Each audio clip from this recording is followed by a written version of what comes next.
Salut à tous et bienvenue dans ce nouvel épisode qui fait suite aux deux épisodes précédents, à savoir la vidéo de l'isolation et de l'aménagement du Rhino C15. Donc aujourd'hui on se retrouve dans les Pyrénées espagnoles, on a passé la frontière il y a 2 heures, il est actuellement 19 h, on est à 900 mètres d'altitude, il fait pas très chaud. Donc au programme dans cette vidéo, une mini transpyrénéenne de 4 ou 5 jours avec le Rhino C15. On va voir si le lambris tient, si l'aménagement ne casse pas, etc. Ça va être très intéressant. Pour commencer cet épisode, je vous invite à me suivre et on va faire un petit tour du Rhino C15. Alors, première chose que j'ai faite, j'ai monté une galerie de toit d'origine C15. C'est hyper pratique, ça permet de gagner énormément de place à l'intérieur. Sous le matelas, il y a la table de camping. Ensuite, les petits sièges. C'est fixé avec un tendeur. Ça bouge pas. Voilà. Ensuite, à l'intérieur, c'est le matelas que j'avais mis dans mon Discovery. C'est exactement les mêmes dimensions, je ne l'ai pas raccourci. La seule chose que j'ai fait, je l'ai coupé à un endroit. Donc ça, c'est un morceau de matelas qui fait 50 cm de largeur. Ça me permet de pouvoir avoir un matelas plat une fois que les sièges sont en position de conduite. Une fois qu'il sera battu, tu pousses le matelas, tu prends le deuxième morceau et tu le mets derrière le premier. Bon, là il y a un truc qui gêne aussi.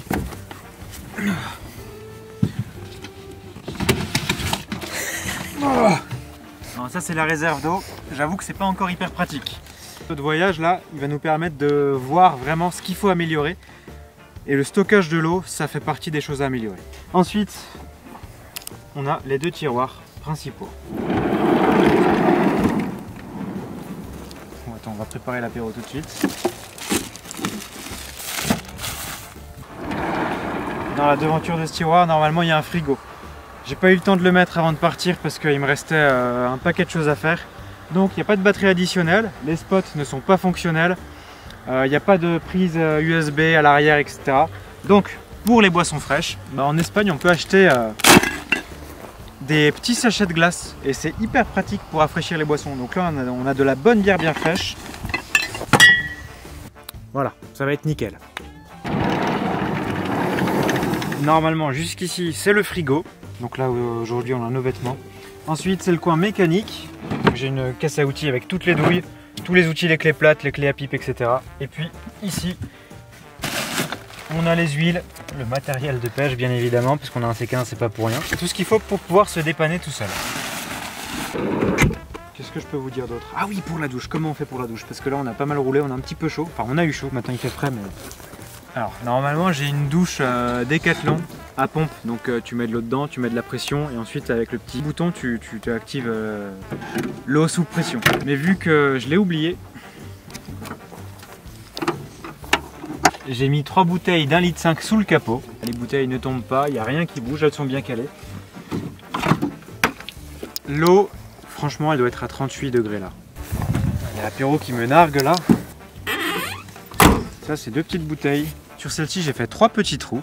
Et puis sur celle-ci, j'ai fait 7 petits trous. C'est hyper pratique. J'utilise une ou l'autre pour me doucher et puis l'une ou l'autre pour faire la vaisselle. Ça évite de gaspiller de l'eau. Ce qui est cool, c'est que j'ai pas d'eau à réchauffer, vu que l'eau est naturellement chauffée par le moteur. Oh, elle est bonne! Incroyable! Oh. Voilà. Oh, le petit vent frais! Et voilà! Avec 1 litre, tu prends une douche bien chaude pour le prix d'un jus d'orange. Le petit vent frais là, c'est pas très agréable, mais après je sais que je vais me sentir très très bien. Et maintenant, place à l'apéro, face à la vue.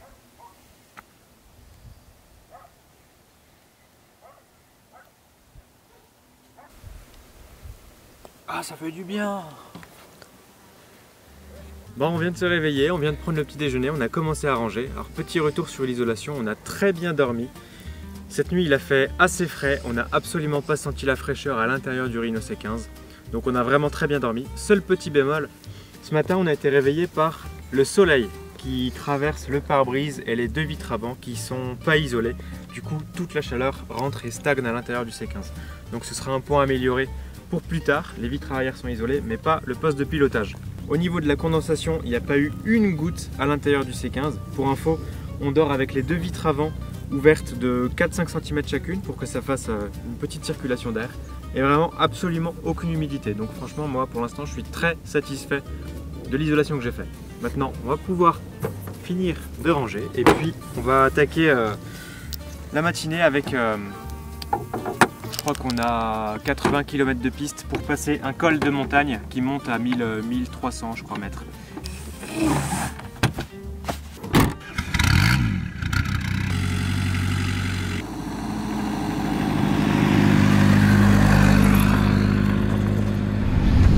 Le paysage change tous les kilomètres.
là, on est à 2200 mètres d'altitude. Et puis là, juste devant, il y a des vaches qui sont allongées sur la route.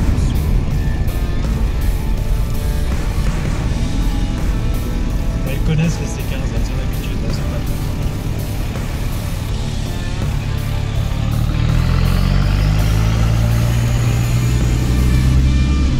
Il y en a partout, on croise des chevaux sauvages, des vaches.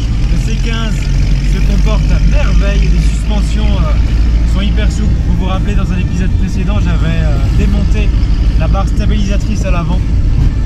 Du coup, les suspensions sont indépendantes et il avale les saignées, mais avec une aisance incroyable.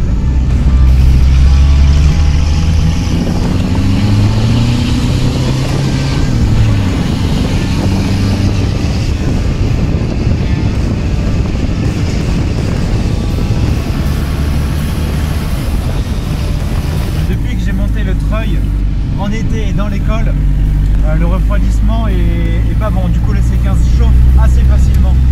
Donc dans l'école, sur la route, je roule à en dessous de 50 km/h. Donc il y aura une vidéo dédiée à l'amélioration du refroidissement du Rhino C15.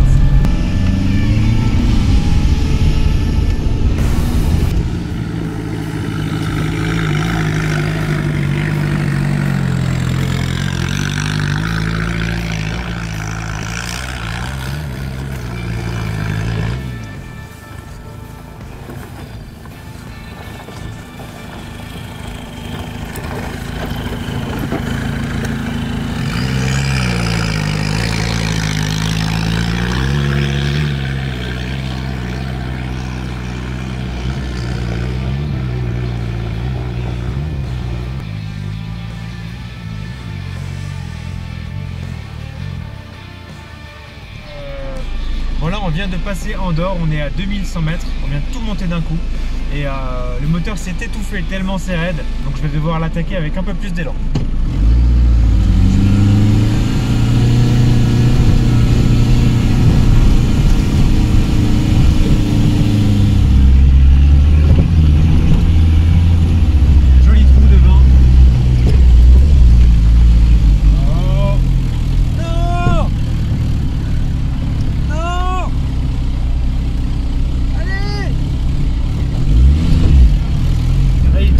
De s'étouffer là.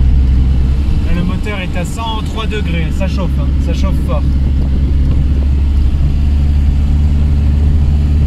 On va attaquer la dernière montée pour atteindre les 2600 mètres. Vas-y, en deuxième, à fond. « 2600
pause déjeuner, on fait simple, saucisson, fromage, avec une petite bouteille de cidre.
Il a plu toute la nuit, là on est dans une montée un petit peu raide. Le C15 il s'est arrêté à ce niveau là. Je vais réessayer un coup, deux coups, si ça marche pas je vous montrerai la différence d'efficacité avec le mode 4 roues.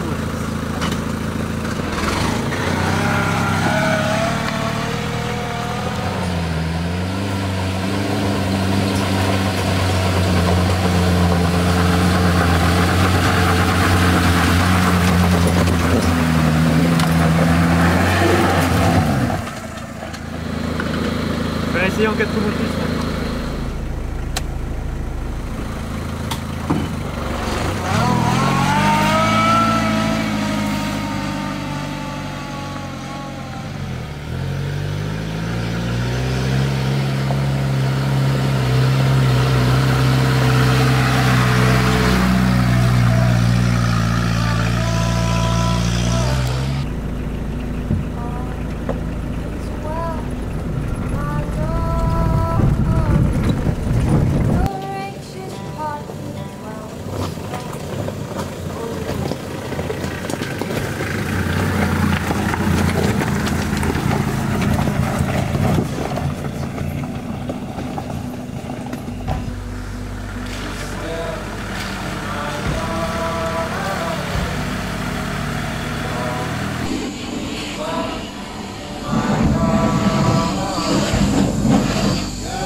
Voyage terminé, on vient d'arriver à l'atelier, le Rhino C15 est tout propre. Alors je vais vous donner mon retour d'expérience sur cette petite aventure, sur l'isolation, sur l'aménagement, sur ce qui a pris cher pendant ce voyage. Alors on va commencer par le lambris.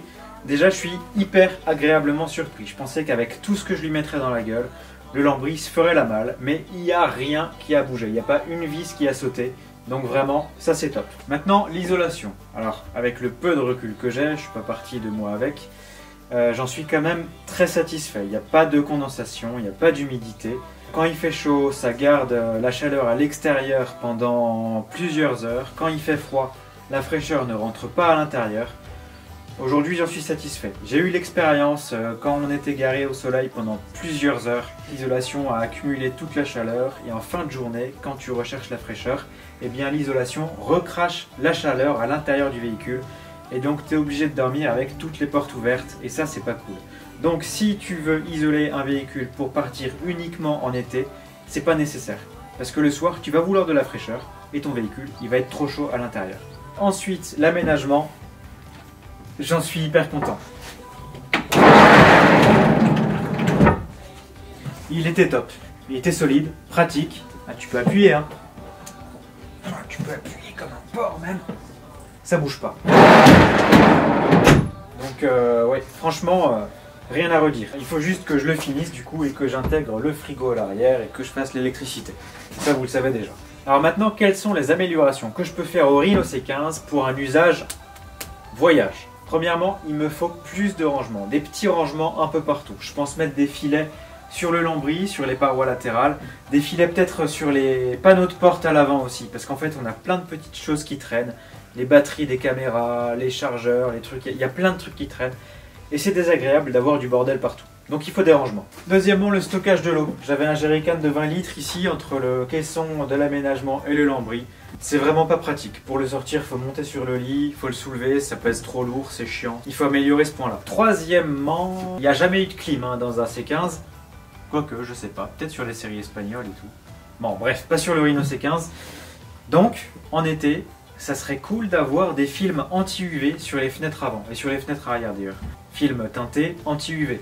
Comme ça, quand il fait 30 degrés avec un soleil de plomb, eh bien tu as 25% de la chaleur du soleil en moins dans le véhicule. Et ça, c'est quand même cool. Suite à cette petite aventure, qu'est-ce qui a pris cher? Il y a deux choses. Première chose, c'est la direction. Alors, direction des 205 et des C15, c'est les mêmes. Elles ne sont pas dimensionnées pour ce que je leur mets dans la gueule. Surtout avec la taille des roues qui augmente les efforts des chocs et tout. Les rotules sont sous-dimensionnées et du coup, ça a fini par prendre du jeu assez facilement. Et deuxièmement, l'embrayage. Il était neuf pourtant, il avait 1 an. C'est pas surprenant. Il a été dans l'eau, il a été dans la boue, il a fait des montées infernales. Et puis avec la dimension des roues, forcément, ça lui force un peu sur la gueule. Donc il commence à patiner, il va falloir que je prévoie de le changer. Voilà. Le Rhino C15, il est quand même vachement solide au final. Je suis vraiment content, il est hyper agréable à conduire. Ah oui, petit point sur la consommation aussi.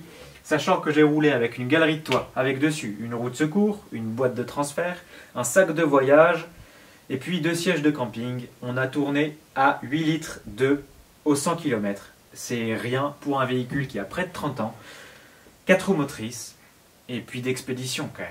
Donc ouais, franchement, je suis hyper satisfait du Rhino C15. Quelques améliorations à faire et on va frôler la perfection. Voilà, j'espère que cet épisode vous a plu. Si c'est le cas, n'oubliez pas de mettre un like, un commentaire. Dites-moi si ce format vous a plu aussi. Est-ce qu'il y a des choses à améliorer? Parce que ce format risque d'arriver plus souvent. Parce que forcément il est aménagé, donc il va falloir que je m'en serve. N'hésitez pas, là j'attends toutes vos remarques constructives. Qu'est-ce que je peux améliorer? Est-ce que vous avez des idées de voyage même? Vous savez que je lis tous les commentaires, donc n'hésitez pas à être constructif. Pense aussi à suivre l'aventure sur Facebook et Instagram, je suis hyper actif.